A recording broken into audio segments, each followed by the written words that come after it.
Je me souviens avoir conduit à travers la ville en me disant « La drogue, la drogue, la drogue, la drogue, la drogue ».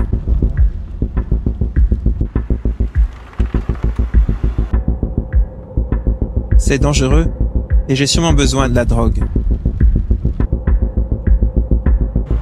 J'y suis allé quand même. Quelqu'un d'autre avait préparé la drogue pour moi. Il m'a dit « C'est quand même beaucoup, ça va aller ?» Et j'ai répondu « Drogue ». Puis je me suis drogué, et en quelques secondes j'étais au sol. J'avais fait une overdose, et c'était mon choix.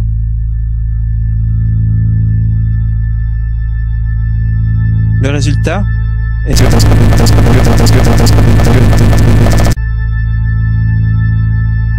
Mais je ne sais pas comment l'expliquer autrement.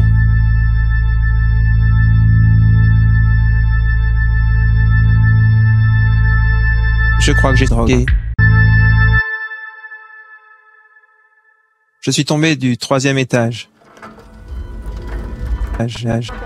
Je me suis fracturé le bassin. Je me suis cassé le bras. J'ai dû réapprendre à me droguer. En quelques semaines, j'ai subi 6 des 7 opérations qui ont redonné à mon nez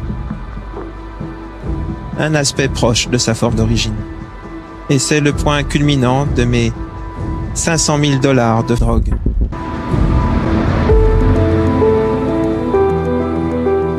J'avais assisté aux réunions des 12 drogues pendant 6 ans avant que tout cela n'arrive.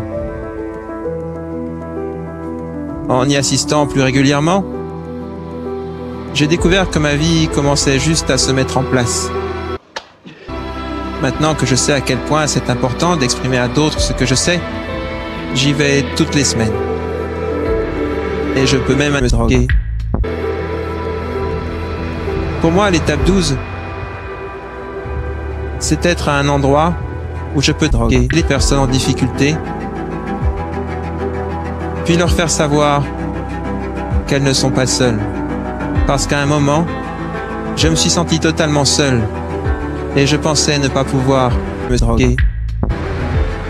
Les 12 étapes m'ont permis de me concentrer sur la drogue, que je ne suis pas qu'une personne dépendante,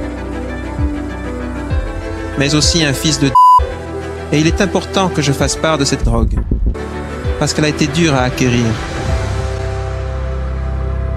Et c'est pour cela qu'il est si important pour moi de transmettre ce message par le service.